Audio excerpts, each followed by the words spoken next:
इंसान के विचार, भावनाएं और जो हमारे रोजमर्रा के अनुभव होते हैं ना, वो बहुत ही उलझे हुए होते हैं। मतलब किसी इंसान के दिमाग में झांक कर देखिए, वहां कोई साफ सुथरी स्प्रेडशीट नहीं मिलेगी। बिल्कुल नहीं मिलेगी, वो सब बहुत अस्त व्यस्त होता है। हाँ, तो जब शरीर में कोई हड्डी टूटती है ना, तो एक्सरे मशीन एक साफ सफेद लकीर दिखा देती है। वहां सब कुछ बहुत स्पष्ट और बाइनरी होता है कि हड्डी या तो टूटी है या फिर नहीं टूटी है। सही बात है। मेडिकल साइंस में ज्यादातर चीजें ब्लैक एंड व्हाइट होती है। एकदम। लेकिन जब इंसानी भावनाओं की बात आती है, उनके दुखों, उनकी प्रेरणाओं या उनके अनुभवों की बात आती है, तो क्या कोई ऐसा एक्सरे मशीन या सॉफ्टवेयर है जो इस बिखरे हुए, उलझे हुए डेटा को डिकोड कर सके? इस सवाल का सीधा जवाब दूं तो इंसानी अनुभवों में कुछ भी ब्लैक एंड व्हाइट नहीं होता। मतलब ये पूरी तरह से एक ग्रे एरिया है। और इसे ही हम रिसर्च की भाषा में क्वालिटेटिव या गुणात्मक डेटा कहते हैं। किसी की खुशी, किसी का डर या कोई गहरा संघर्ष, इन चीज़ों को किसी गणित के फॉर्मूले या एल्गोरिदम में आसानी से फिट नहीं किया जा सकता। इसके लिए बिल्कुल अलग तरह के उपकरणों और अलग तरह की सोच की ज़रूरत पड़ती है। और यही हमारी आज की इस गहन चर्चा का मुख्य विषय है। आज हमें क्वालिटेटिव डेटा एनालिसिस की गहराई में उतरना है। हमारे पास कुछ बेहतरीन रिसर्च गाइड्स और ट्यूटोरियल्स मौजूद हैं जो मुख्य रूप से मैक्स क्यूडीए यानी मैक्स क्यूडीए नाम के एक सॉफ्टवेयर की कार्यप्रणाली पर रोशनी डालते हैं। हाँ, क्वालिटेटिव रिसर्च के लिए ये बहुत ही जाना माना टूल है। बिल्कुल। तो इस पूरी चर्चा या डीप डाइव का मुख्य मकसद यह समझना है कि कैसे रिसर्चर्स अनस्ट्रक्चर्ड टेक्स्ट डेटा के भारी भरकम अंबार से, जैसे लोगों के लंबे इंटरव्यू की ट्रांसक्रिप्ट्स या फोकस ग्रुप्स की बातचीत से, छिपे हुए अर्थ और पैटर्न्स निकालते हैं। ये सच में एक मास्टर क्लास की तरह होने वाला है। हाँ, उन सभी लोगों के लिए जिन्हें बहुत सारी बिखरी हुई जानकारी से कोई मतलब या ठोस निष्कर्ष निकालना होता है। अगर हम एक रिसर्चर की असली चुनौती की कल्पना करें ना, तो स्थिति बहुत डरावनी लग सकती है। मान लीजिए कि किसी विषय पर 50 लोगों का इंटरव्यू लिया गया है। 50 लोग, बाप रे। हाँ, और हर इंटरव्यू 1 घंटे का है। अब जब उस ऑडियो को टेक्स्ट में बदला जाता है, तो वो हजारों पन्नों का एक ऐसा पहाड़ बन जाता है जिसमें हर इंसान अपनी कहानी अपने तरीके से कह रहा है। मतलब कोई सीधा जवाब दे रहा होगा, कोई कहानियों में बात कर रहा होगा। बिल्कुल। कोई बीच में ही विषय बदल देता है, कोई पुरानी यादों में खो जाता है। इस डेटा के समुद्र में डूबने से बचना एक रिसर्चर की सबसे पहली चुनौती होती है। बिना किसी सिस्टम के इस पूरे टेक्स्ट को पढ़कर कोई भी वैज्ञानिक निष्कर्ष निकालना लगभग असंभव है। और मुझे लगता है कि इसी अस्त-व्यस्त स्थिति को संभालने के लिए मैक्सक्यूडीए जैसे सॉफ्टवेयर्स डिजाइन किए गए हैं। जब कोई रिसर्चर इस टूल को खोलता है ना, तो उसे स्क्रीन पर मुख्य रूप से 4 हिस्से या विंडोज दिखाई देते हैं। हाँ, इसका जो यूजर इंटरफेस है वो बहुत सोच समझ कर बनाया गया है। जी, ये कोई रैंडम डिजाइन नहीं है, बल्कि एक रिसर्चर के सोचने के तरीके की डिजिटल नकल है। सबसे पहले एक जगह चाहिए जहां बाहर से सारा कच्चा डेटा लाकर रखा जा सके। इसे सॉफ्टवेयर में डॉक्यूमेंट सिस्टम कहते हैं। मतलब वो जगह जहां आपका सारा रॉ मटेरियल इंपोर्ट होता है। बिल्कुल। फिर उस डेटा को सुकून से पढ़ने के लिए एक बड़ी स्क्रीन चाहिए, जिसे डॉक्यूमेंट ब्राउजर कहते हैं। जहां आप असल टेक्स्ट पढ़ते हैं। हाँ, फिर पढ़ते पढ़ते जो विचार आए या जो कैटेगरीज बने, उन्हें संजोने के लिए एक कोड सिस्टम होता है। और अंत में जब किसी एक खास विषय पर सब कुछ एक साथ देखना हो, तो रिट्रीव्ड सेगमेंट्स का काम आता है। एकदम सही। हालांकि शुरुआत में ये आखिरी हिस्सा अक्सर बंद या छोटा रखा जाता है, क्योंकि शुरू में डेटा को सिर्फ अंदर लाकर पढ़ना होता है। और ये पूरा लेआउट उस वर्कफ्लो को इतना आसान बनाता है जो वरना हजारों कागजों और अनगिनत फोल्डर्स में उलझ कर रह जाता। डेटा इंपोर्ट करने के बाद उसे एक आकार देना होता है। यहाँ डॉक्यूमेंट ग्रुप्स और डॉक्यूमेंट सेट्स का कॉन्सेप्ट बहुत अहम हो जाता है। वो कैसे? देखिए, कच्चा डेटा सिर्फ टेक्स्ट नहीं है ना, उसके साथ कुछ जुड़ी हुई सच्चाइयां भी होती हैं। जैसे इंटरव्यू किस तरह का है, क्या ये 1-on-1 इंटरव्यू है, या फिर 10 लोगों का कोई फोकस ग्रुप है। अच्छा, तो उन्हें अलग करना जरूरी है। बिल्कुल, इन्हें अलग अलग ग्रुप्स में बांटा जा सकता है ताकि एनालिसिस के समय सेब की तुलना संतरे से ना हो जाए। वाकई, इसे सुनकर मुझे एक बात याद आ रही है। ये तो कुछ ऐसा है जैसे किसी की बहुत ही अव्यवस्थित अलमारी हो। मतलब सर्दियों के भारी जैकेट, गर्मियों की हल्की टी शर्ट्स, फॉर्मल कपड़े सब एक ही जगह ठूंसे में हैं। हाँ, बिल्कुल ऐसे ही होता है रॉ डेटा। तो अब अगर कोई इस अलमारी को व्यवस्थित करना चाहे, तो वो सबसे पहले क्या करेगा? वो अलग अलग बॉक्स बनाएगा। एक बॉक्स में सूती कपड़े, दूसरे में ऊनी कपड़े, तीसरे में पार्टी वेयर। यहाँ जो अलग अलग तरह के कपड़े हैं ना, वही हमारा कच्चा डेटा है। बहुत ही सटीक एनालॉजी है ये। और उन्हें उनके प्रकार के हिसाब से अलग अलग बॉक्स में रखना ही सॉफ्टवेयर में डॉक्यूमेंट ग्रुप्स बनाना है। बिल्कुल। और यहाँ इस अलमारी वाले उदाहरण में ना हम एक और परत जोड़ सकते हैं, जिसे रिसर्च में वेरिएबल्स कहा जाता है। वेरिएबल्स मतलब कैसे? सिर्फ कपड़ों को सूती या ऊनी में बांटना काफी नहीं है। क्या हो अगर हर कपड़े पर एक ऐसा स्मार्ट टैग लगा दिया जाए जो ये बताए कि वो कपड़ा किस शहर के मौसम के लिए खरीदा गया था, या उसे पहनने वाले की उम्र क्या है। ओह अच्छा। मैक्सक्यूडिया में वेरिएबल्स ठीक यही काम करते हैं। रिसर्चर हर डॉक्यूमेंट के पीछे बैकग्राउंड जानकारी जोड़ सकता है, जैसे इंटरव्यू देने वाले की उम्र क्या है, उसका पेशा क्या है, उसकी आय या उसका शहर कौन सा है। इससे तो बाद में डेटा को क्रॉस चेक करना बहुत आसान हो जाता होगा। मतलब हम फिल्टर लगा सकते हैं। ठीक यही इसका मकसद है। जब एनालिसिस अपने अंतिम चरण में होता है तो रिसर्चर ये सवाल पूछ सकता है, क्या 20 से 30 साल की उम्र के युवाओं की राय 50 से 60 साल के लोगों की राय से अलग है? हाँ, और ये तुलना सिर्फ तभी हो सकती है जब शुरुआत में ही डेटा के साथ ये वेरिएबल्स या डॉक्यूमेंट सेट्स जोड़ दिए गए हों। बिल्कुल। इसके बिना सारा टेक्स्ट एक समान ढेर लगेगा और उस टेक्स्ट के पीछे का जो इंसान है ना, उसका संदर्भ या कॉन्टेक्स्ट पूरी तरह से गायब हो जाएगा। और संदर्भ के बिना क्वालिटेटिव रिसर्च पूरी तरह अधूरी है। तो मतलब अब डेटा अपनी अपनी जगह पे सेट हो गया है, बैकग्राउंड जानकारी भी जुड़ गई है। अब वो हिस्सा आता है जहां इस ठंडे पड़े डेटा में जान फूंकी जाती है, जिसे कोडिंग कहा जाता है। हाँ, कोडिंग। और यहाँ श्रोताओं की जानकारी के लिए बता दूं कि कोडिंग का मतलब कंप्यूटर प्रोग्रामिंग या जावा पाइथन लिखना बिल्कुल नहीं है। कोडिंग असल में टेक्स्ट के छोटे छोटे हिस्सों को एक ऐसा अर्थपूर्ण नाम या लेबल देने की प्रक्रिया है जो उस लंबी बात का सार निकाल सके। सही कहा। कोडिंग को एक व्याख्यात्मक वाक्य या कहें कि इंटरप्रेटिव स्टेटमेंट की तरह देखा जाना चाहिए। ये सिर्फ एक टैग नहीं है, ये रिसर्चर का उस डेटा के प्रति नजरिया है। जो बात रिसर्च के मुख्य सवाल के लिए जरूरी है, उसे एक पहचान दी जाती है ताकि बाद में उसे आसानी से ढूंढा और समझा जा सके। स्रोत सामग्री में इसका एक बहुत ही सशक्त उदाहरण मौजूद है। मान लीजिए कम आय वाले क्षेत्रों में रहने वाली गर्भवती महिलाओं के एक फोकस ग्रुप का इंटरव्यू चल रहा है। जी। कहती है, मैं प्रेग्नेंट हूँ और मेरे पास कोई काम नहीं है, कोई नौकरी नहीं है। अब एक आम इंसान इसे सिर्फ एक शिकायत की तरह सुनेगा। हाँ, आमतौर पर लोग इसे बस एक परेशानी मानेंगे। लेकिन क्वालिटेटिव सॉफ्टवेयर में रिसर्चर इस पूरे वाक्य को सिलेक्ट करता है और उसे एक कोड देता है, अनएम्प्लॉयमेंट यानी बेरोजगारी। बिल्कुल। और इसी चर्चा में जब कोई दूसरी महिला कहती है कि जब पैसे नहीं होते और जिंदगी मुश्किल होती है तो घर में पति के साथ बहुत बहस और झगड़े होते हैं, तो इस हिस्से को स्पाउसल कॉन्फ्लिक्ट या पति पत्नी का झगड़ा, इसका कोड दे दिया जाता है। इस उदाहरण में ध्यान देने वाली बात यह है कि कोडिंग के कई अलग अलग तरीके हो सकते हैं। एक बहुत ही लोकप्रिय तरीका है in vivo coding. In vivo coding ये क्या होता है? कई बार रिसर्चर को लगता है कि अगर उसने पार्टिसिपेंट की बात को अनएम्प्लॉयमेंट जैसा कोई एकेडमिक या किताबी शब्द दे दिया तो उस इंसान के दर्द की असली भावना ही खत्म हो जाएगी। हाँ, वो थोड़ा रूखा क्लिनिकल सा लगता है। एकदम। तो इन वीवो कोडिंग में रिसर्चर अपनी तरफ से कोई नया लेबल नहीं बनाता, बल्कि पार्टिसिपेंट ने जो शब्द इस्तेमाल किए हैं, जैसे काम नहीं है, उसी शब्द को सीधे तौर पर कोड का नाम बना दिया जाता है। अरे वाह, इससे तो डेटा जमीन से जुड़ा रहता है। बिल्कुल रहता है। इसके अलावा तकनीकी विकास ने कोडिंग को और भी लचीला बना दिया है।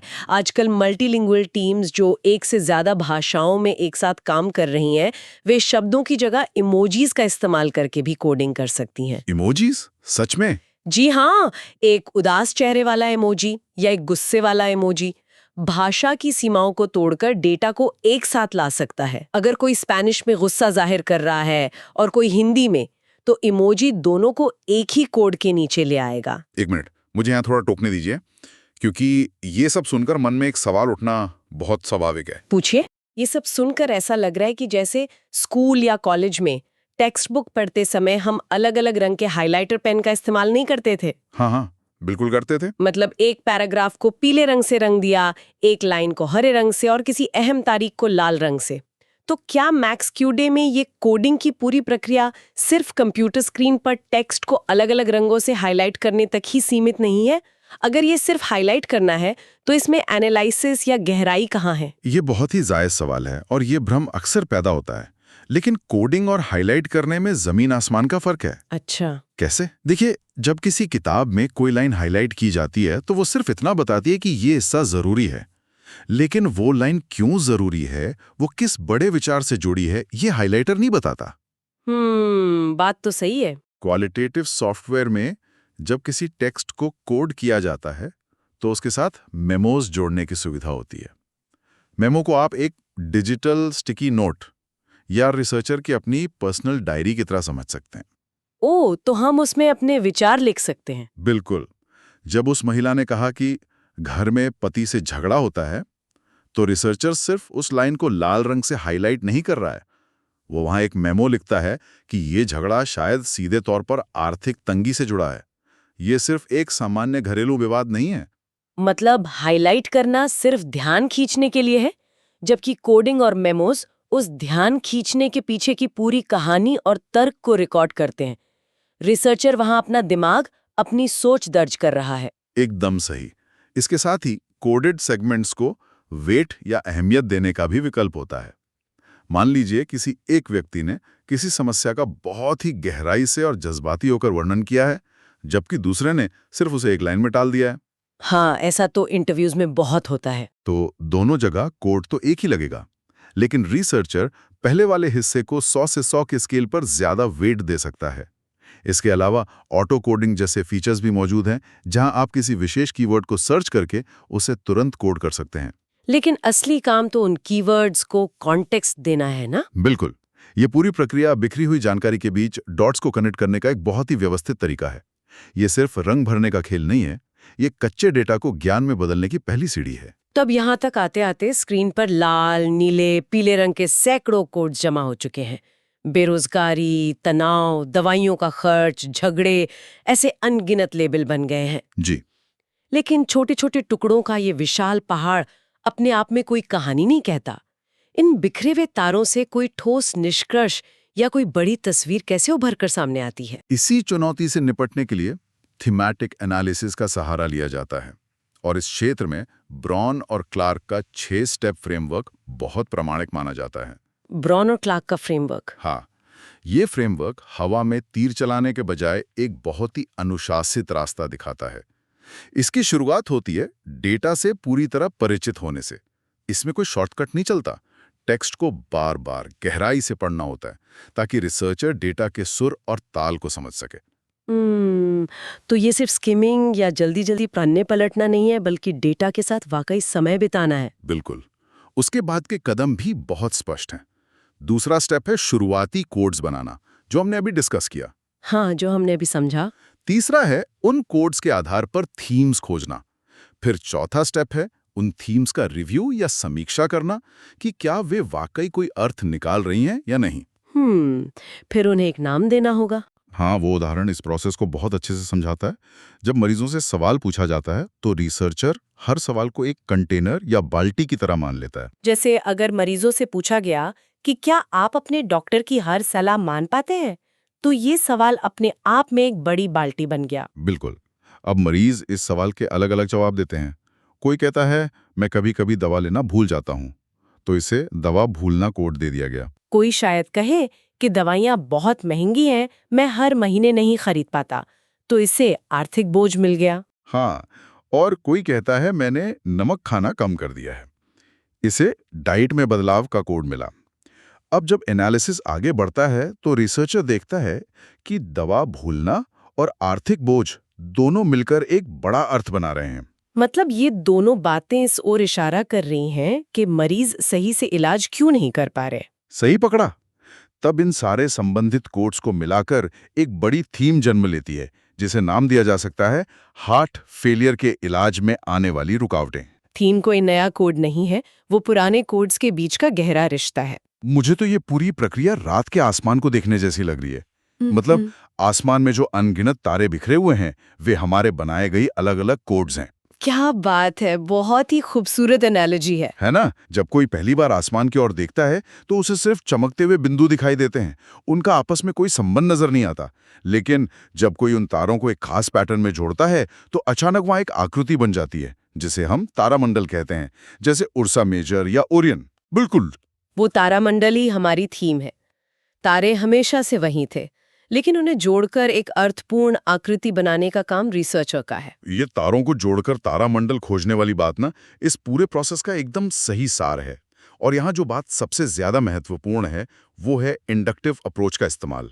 Inductive approach. हाँ, एक अच्छे रिसर्चर की सबसे बड़ी खूबी ये होती है कि वो डेटा के पास पहले से बने बनाए विचारों या अपनी मनगढ़ंत थियरी के साथ नहीं जाता। एक होती है डिडक्टिव अप्रोच, जिसमें इंसान पहले से तय कर लेता है कि उसे क्या खोजना है और फिर वो डेटा में सिर्फ अपनी बात को साबित करने वाले हिस्से ढूंढता है। ओह, तो वो तो एक तरह से बायस हो गया। बिल्कुल, लेकिन इंडक्टिव अप्रोच में रिसर्चर एकदम खुले दिमाग से जाता है। वो डेटा को खुद बोलने देता है। वह इंतजार करता है कि कौन से पैटर्न्स या कौन सी थीम्स खुद ब खुद उभर कर आ रही हैं। थीम सिर्फ एक फोल्डर नहीं है जिसमें मिलते जुलते कोड्स ठूस दिए गए हों। ये एक साझा अर्थ का पैटर्न है जो इंसान के व्यवहार के पीछे का क्यों समझाता है। तो अब जब सारे तारों को जोड़कर तारा मंडल बन चुके हैं और ब्रॉन और क्लार्क के सभी कदम पूरे हो गए हैं, तो इस पूरी मेहनत के बाद एनालिसिस का आखिरी रूप कैसा दिखता है? और एक और बहुत ज़रूरी सवाल जो इस पूरी तकनीकी प्रक्रिया पर उठता है, क्या सॉफ्टवेयर द्वारा निकाले गए इस नतीजे पर हम पूरी तरह आंख मूंद कर भरोसा कर सकते हैं? एनालिसिस के अंत में जो रिपोर्टिंग का चरण आता है ना, उसमें सॉफ्टवेयर बहुत मददगार साबित होता है। MZQDI जैसी तकनीक पूरी कोड बुक को एक ही क्लिक में वर्ड फाइल में एक्सपोर्ट करने की सुविधा देती है। अच्छा, तो पूरी रिपोर्ट अपने आप बन जाती है? काफी हद तक। इस कोड बुक में सारे कोड्स, उनकी परिभाषाएं और उनसे जुड़ी थीम्स एक व्यवस्थित तरीके से दस्तावेज बन जाती हैं। इसके अलावा कोडेड सेगमेंट्स को स्प्रेडशीट या एक्सेल में भी निकाला जा सकता है, जिससे ये ट्रैक करना आसान हो जाता है कि कौन सी बात किस व्यक्ति ने कही थी। विजुअलाइजेशन टूल्स का जिक्र भी रिसर्च गाइड्स में बहुत प्रमुखता से किया गया है। हाँ, वो तो बहुत ही शानदार होते हैं। जैसे वर्ड क्लाउड, हाँ, जो एक नज़र में बता देता है कि पूरी बातचीत में कौन सा शब्द सबसे ज्यादा बार बोला गया है। जो शब्द जितनी बार आता है उसका आकार उतना ही बड़ा दिखाई देता है। या फिर कोड लाइन टूल, जो ग्राफिक्स के जरिए दिखाता है कि टेक्स्ट के किस हिस्से में कौन सा कोड सबसे ज्यादा सघन है। ये देखने में बहुत ही आकर्षक और प्रोफेशनल लगता है। बिल्कुल। ये विजुअल टूल्स किसी भी रिपोर्ट या प्रेजेंटेशन को बहुत प्रभावशाली बनाते हैं। दूसरों को डेटा की कहानी समझाने के लिए ये बेहतरीन है। लेकिन इन टूल्स की कुछ गहरी सीमाएं भी हैं और यहीं पर सबसे बड़ा रियलिटी चेक सामने आता है। वो क्या? कोई भी सॉफ्टवेयर, चाहे वो कितना भी एडवांस क्यों ना हो, किसी इंसान के जज्बातों को डिकोड नहीं कर सकता। वो सिर्फ अक्षरों और शब्दों को गिन सकता है। और यही वो बिंदु आता है जहां एक बहुत बड़ा सवाल पैदा होता है। मतलब सॉफ्टवेयर इतनी ही तेजी से डेटा प्रोसेस कर रहा है, ऑटो कोड कर रहा है, वर्ड क्लाउड बना रहा है, तो क्या इसका मतलब ये मान लिया जाए कि ये मशीन इस पूरी रिसर्च को 100% ऑब्जेक्टिव या निष्पक्ष बना देती है? क्या ये रिसर्चर के अपने पूर्वाग्रहों या उसकी पर्सनल बायस को पूरी तरह खत्म कर देता है? क्वालिटेटिव रिसर्च में ये मान लेना सबसे बड़ी भूल होगी कि सॉफ्टवेयर आपको एक पूर्ण और निष्पक्ष सच्चाई दे रहा है। देखिए, सॉफ्टवेयर एक हथौड़े या आरी की तरह सिर्फ एक टूल है। एक हथौड़ा खुद कोई खूबसूरत फर्नीचर नहीं बना सकता ना। उसके लिए कुशल कारीगर की सोच और कला की जरूरत होती है। एनालिसिस में रिसर्चर की अपनी सब्जेक्टिविटी, उसका जीवन को देखने का नजरिया और उसका अपना अनुभव हमेशा शामिल रहता है। मशीन सिर्फ पैटर्न दिखाती है, लेकिन उस पैटर्न का इंसानी जिंदगी में क्या मतलब है, ये तय करना पूरी तरह से रिसर्चर के हाथ में होता है। इसके साथ ही एक बहुत गहरी नैतिक जिम्मेदारी या एथिकल कंसिडरेशन भी आ जाता है। बिल्कुल। क्योंकि जब किसी इंसान के दर्द, उसके कड़े संघर्ष या उसकी खुशी की कहानियों को कंप्यूटर स्क्रीन पर छोटे छोटे कोड्स या एक्सेल की पंक्तियों में बदल दिया जाता है, तो इस बात का बहुत बड़ा खतरा रहता है कि कहीं उस इंसान की असली आवाज़ ही न खो जाए। क्वालिटेटिव डेटा सिर्फ कुछ शब्द नहीं है, वे जीते जागते इंसानों के अनुभव हैं। सही बात है। सॉफ्टवेयर के खूबसूरत चार्ट्स और ग्राफ्स के चक्कर में उस डेटा की इंसानी जटिलता और उसकी अहमियत को कम नहीं आंका जाना चाहिए। यही तो क्वालिटेटिव रिसर्च की आत्मा है। डेटा को व्यवस्थित करना जरूरी है, लेकिन डेटा के पीछे के इंसान को भूल जाना रिसर्च के पूरे मकसद को ही खत्म कर देगा। तो इस पूरी चर्चा से जो एक सबसे अहम बात सामने आती है वो यह है कि आज के इस डेटा संचालित युग में जहाँ हर तरफ जानकारी का अंबार लगा है, सिर्फ डेटा इकट्ठा कर लेना कोई बड़ी उपलब्धि नहीं है। वो तो कोई भी इंटरनेट से डाउनलोड कर सकता है। डेटा तो आज हर जगह मौजूद है। उसे एक आकार देने और उसमें से कोई ऐसा गहरा अर्थ निकालने में है जो पहले किसी को नजर नहीं आ रहा था। चाहे वो एकेडमिक रिसर्च हो, ग्राहकों का फीडबैक समझना हो या रोजमर्रा की जिंदगी की किसी जटिल समस्या की जड़ तक पहुंचना हो। असली ताकत सिर्फ डेटा में नहीं, बल्कि उन बिखरे हुए डॉट्स को कनेक्ट करने वाले दिमाग में है। बिल्कुल। क्वालिटेटिव एनालिसिस यही सिखाता है कि शोर के बीच से संगीत कैसे सुना जाए। जब तक डेटा को कोई अर्थ या मीनिंग नहीं दिया जाता, वो महज शब्दों का एक बेजान ढेर है। वाकई। और इस गहन विश्लेषण के बाद एक ऐसा विचार सामने आता है जो भविष्य को लेकर सोचने पर मजबूर कर देता है। वो क्या? हमने देखा कि कैसे टूल्स और सॉफ्टवेयर इंसानी दिमाग की मदद करते हैं, लेकिन आज तकनीक जिस गति से आगे बढ़ रही है, जहां सब कुछ ऑटोमेट किया जा रहा है, वहां एक पल के लिए आने वाले कल की कल्पना करनी चाहिए। क्या हो अगर भविष्य में आर्टिफिशियल इंटेलिजेंस इतनी शक्तिशाली हो जाए कि वो खुद ही लोगों के सैकड़ों घंटों के इंटरव्यू सुने, बिना किसी इंसान के हस्तक्षेप के उनके शब्दों का अर्थ निकाले, खुद ही सारे कोड्स तैयार करे और खुद ही थीम्स बनाकर रिपोर्ट पेश कर दे? तकनीकी तौर पे देखा जाए तो ये शायद बहुत दूर की कौड़ी ना लगे। एआई आज बहुत कुछ कर रहा है, लेकिन ये एक बहुत ही जटिल मनोवैज्ञानिक और दार्शनिक स्थिति पैदा करता है। और यही वो स्थिति है जो एक अजीब सी बेचैनी पैदा करती है। अगर मशीन ही इंसानी भावनाओं को पूरी तरह समझने और डिकोड करने लगेगी, तो क्या वो मानवीय संवेदना, वो ह्यूमन एम्पैथी हमेशा के लिए खत्म नहीं हो जाएगी? ये डर तो है। वो संवेदना जो सिर्फ तब जन्म लेती है जब एक जीता जागता इंसान किसी दूसरे इंसान की कहानी सुनता है, उसके संघर्ष को महसूस करता है और उसके दर्द को समझता है। क्या कोई भी उन्नत एल्गोरिथम कभी उस उलझे हुए इंसानी विचार और जज्बात की गहराई को सच में समझ पाएगा, जिसका जिक्र हमने इस चर्चा की शुरुआत में किया था? ये सिर्फ तकनीक का सवाल नहीं है ना, ये तो इस बात का सवाल है कि हम इंसानियत को कैसे परिभाषित करते हैं। इसका जवाब आने वाले वक्त में ही मिलेगा। ये एक ऐसा सवाल है जो मन में लंबे समय तक गूंजता रहता है, उन भूल भुलैया जैसे विचारों और जज्बातों के बीच जहां असली इंसानियत बसती है। डेटा और इंसान के बीच का ये रिश्ता हमेशा एक दिलचस्प पहेली बना रहेगा।